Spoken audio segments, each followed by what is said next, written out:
सोचो, तुम्हारे जीवन की सबसे बड़ी लड़ाई हाथों से नहीं लड़ी गई थी, वो जुबान से लड़ी गई थी।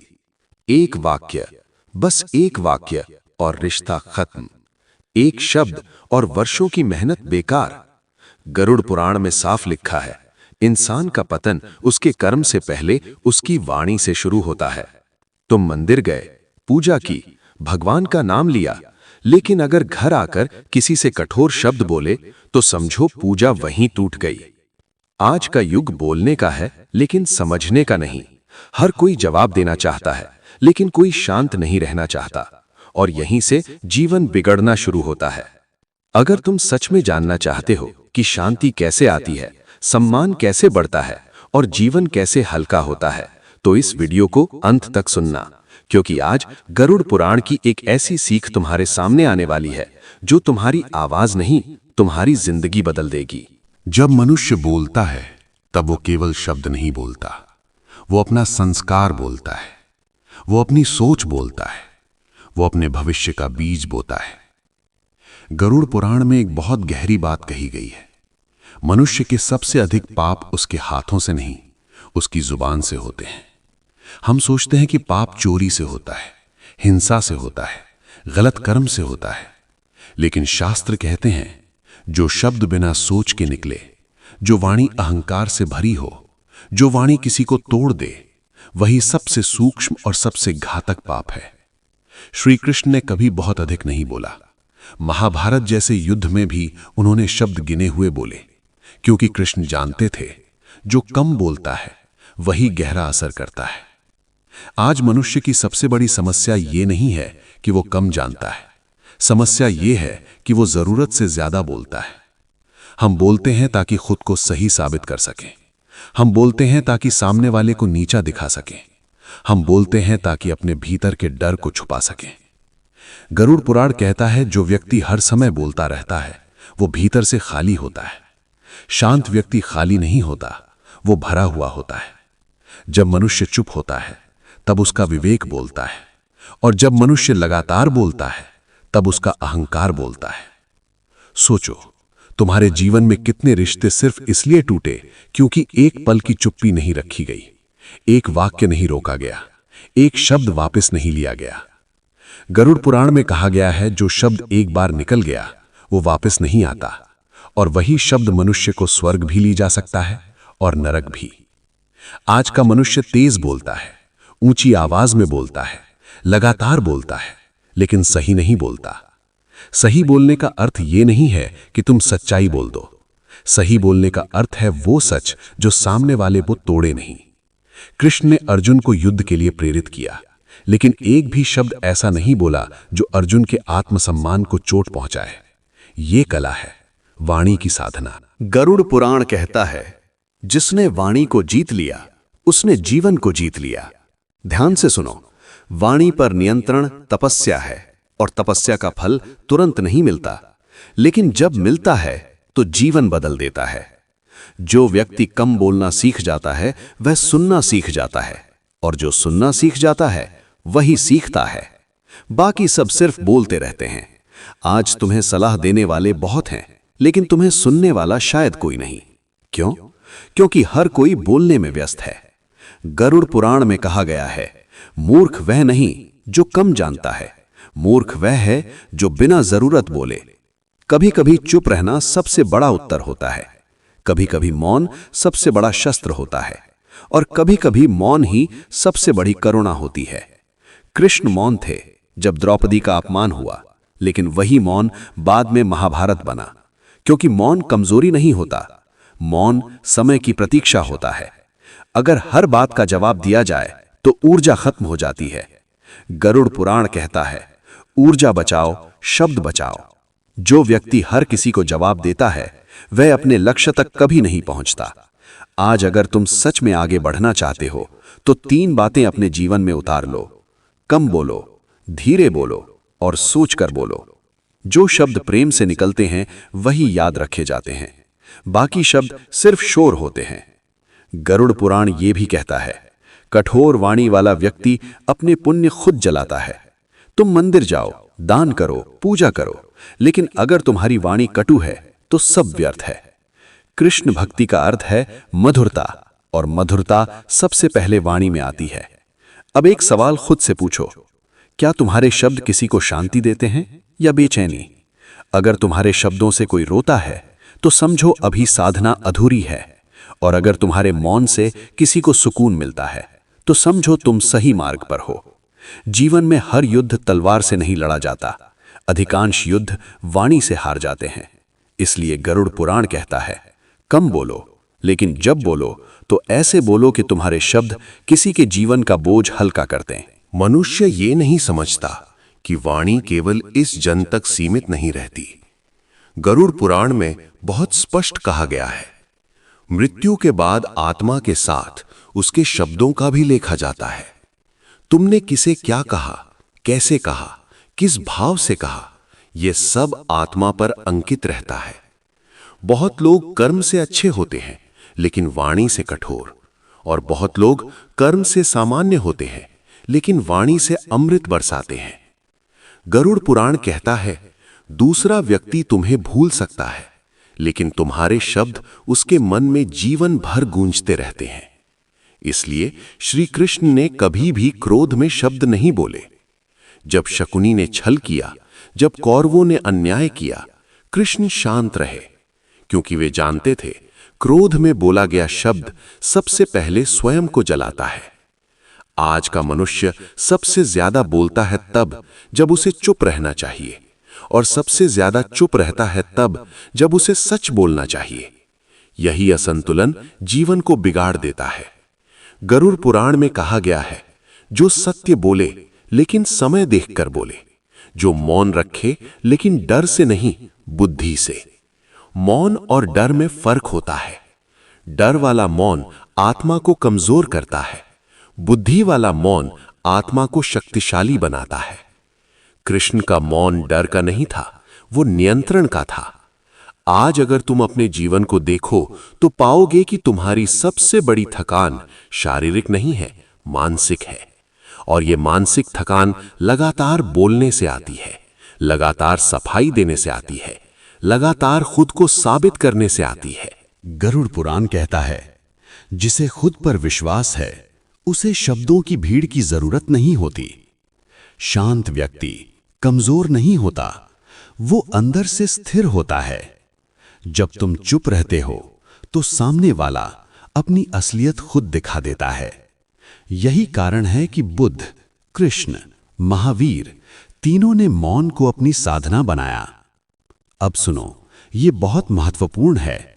गरुड़ पुराण में यह भी कहा गया है, किसी का अपमान शरीर से नहीं, शब्दों से होता है, और शब्दों का घाव कभी दिखाई नहीं देता लेकिन जीवन भर दर्द देता है। तुम एक व्यक्ति को मारो तो उसका शरीर मरता है, लेकिन तुम किसी की आत्मा को अपने शब्दों से तोड़ दो तो वो व्यक्ति जीते हुए भी मर जाता है।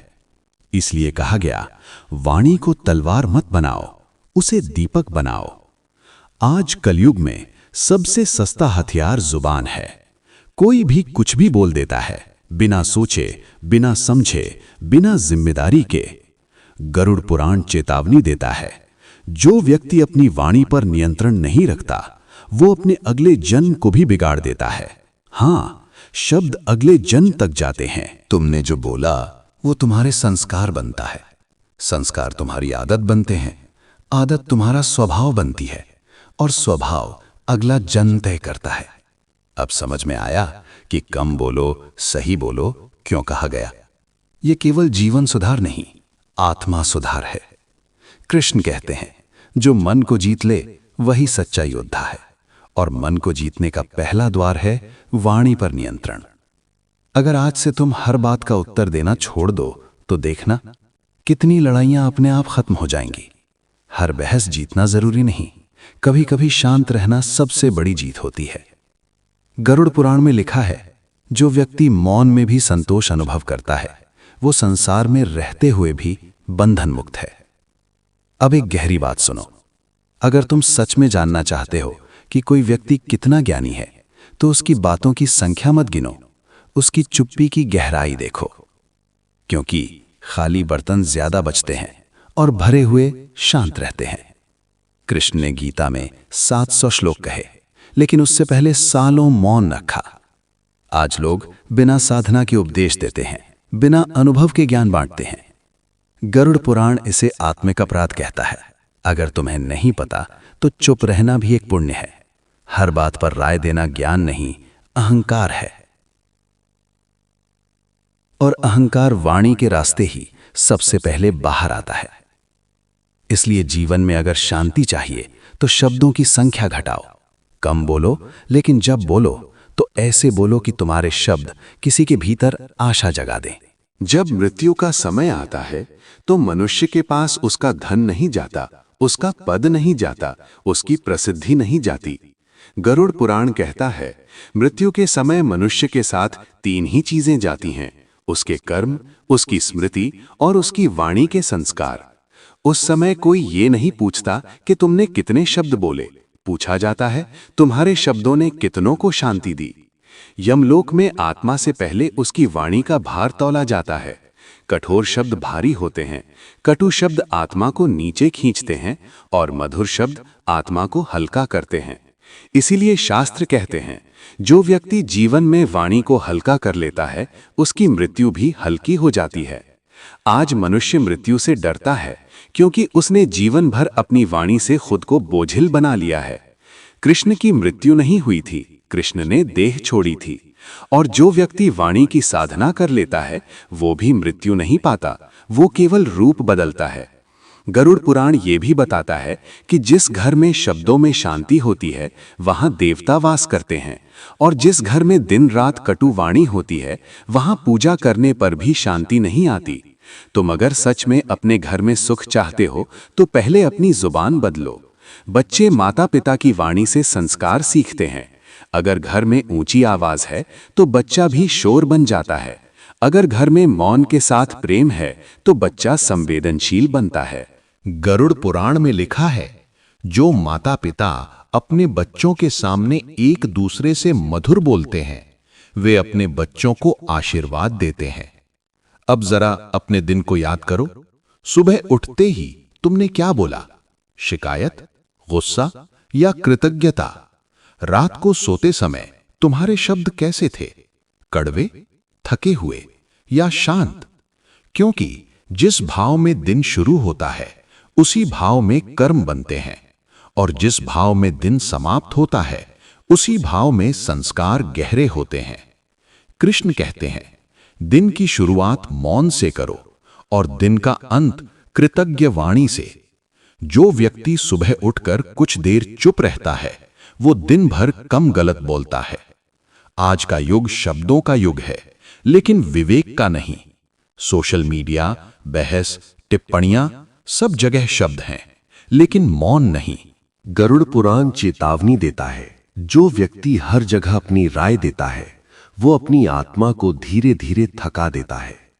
हर बात तुम्हारी नहीं है, हर विषय तुम्हारे लिए नहीं है, और हर प्रश्न का उत्तर तुम्हें नहीं देना।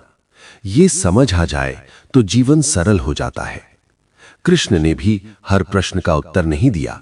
कई प्रश्नों पर वे मुस्कुराकर चुप रह गए, क्योंकि कुछ प्रश्न उत्तर के योग्य नहीं होते। अब सुनो, ये बहुत सूक्ष्म सत्य है। जब तुम चुप रहते हो तो ब्रह्मांड तुम्हें सुनता है, और जब तुम लगातार बोलते रहते हो तो ब्रह्मांड भी तुम्हें अनसुना कर देता है। मौन ब्रह्मांड की भाषा है। ध्यान, प्रार्थना, भक्ति, ये सब मौन से ही गहरे होते हैं। गरुड़ पुराण कहता है, जो व्यक्ति बिना बोले ईश्वर से जुड़ जाता है उसकी प्रार्थना सबसे पहले सुनी जाती है। अब कुछ भी सिद्ध करने की जरूरत नहीं है। अब किसी को जवाब देने की मजबूरी नहीं है। अब बस इतना याद रखना है कि हर शब्द एक बीज होता है। कुछ बीज तुरंत फल नहीं देते, लेकिन समय आने पर पूरा वृक्ष बन जाते हैं। अगर तुमने किसी को आज शांत शब्द दिया है तो हो सकता है उसका फल तुम्हें कभी दिखाई न दे, लेकिन ब्रह्मांड उसे दर्ज कर लेता है। गरुड़ पुराण कहता है, ईश्वर शब्द नहीं सुनता, वो शब्द के पीछे का भाव सुनता है। इसलिए जब कभी बोलो तो ये मत देखो कि सामने वाला क्या सुनेगा, ये देखो कि तुम्हारी आत्मा क्या बोलेगी। कभी कभी एक छोटा सा वाक्य किसी के जीवन की दिशा बदल देता है, और कभी-कभी एक बेवजह का शब्द किसी को सालों पीछे धकेल देता है। अब अगर तुम पीछे मुड़कर देखो तो शायद तुम्हें अपने कुछ शब्द भारी लगेंगे, कुछ शब्द अधूरे लगेंगे, कुछ शब्द अनावश्यक लगेंगे। पछतावा मत करना। गरुड़ पुराण कहता है, बोध ही सबसे बड़ा प्रायश्चित है। आज अगर समझ आ गया तो आज से परिवर्तन शुरू हो सकता है। आज से तुम्हारी वाणी तुम्हारी पहचान बने, तुम्हारा मौन तुम्हारी शक्ति बने। जब लोग तुम्हारे पास बैठकर सुरक्षित महसूस करें तो समझना तुम सही दिशा में हो। जब लोग तुम्हारे शब्दों से हल्का महसूस करें तो समझना कृष्ण तुम्हारे साथ है। और जब कोई तुम्हारी चुप्पी से भी शांति पाले तो समझना तुम्हारी साधना फल दे रही है। अब कोई उपदेश नहीं है, अब कोई समझाने की कोशिश नहीं है, अब केवल एक स्मरण है। जीवन में सब कुछ सीखा जा सकता है, कमाया जा सकता है, पाया जा सकता है, लेकिन अगर वाणी नहीं सीखी तो सब अधूरा रह जाता है। गरुड़ पुराण हमें डराने नहीं आता, वो हमें जगाने आता है। वो कहता है, जो व्यक्ति अंत में पछताता है उसने जीवन भर अपने शब्दों को हल्के में लिया होता है, लेकिन जो व्यक्ति जीवन रहते ही अपनी वाणी को साध लेता है उसे अंत में कुछ भी सुधारने की जरूरत नहीं पड़ती। उसकी आत्मा शांत होती है, उसका मन हल्का होता है और उसकी मृत्यु डरावनी नहीं होती, वो केवल एक परिवर्तन होती है।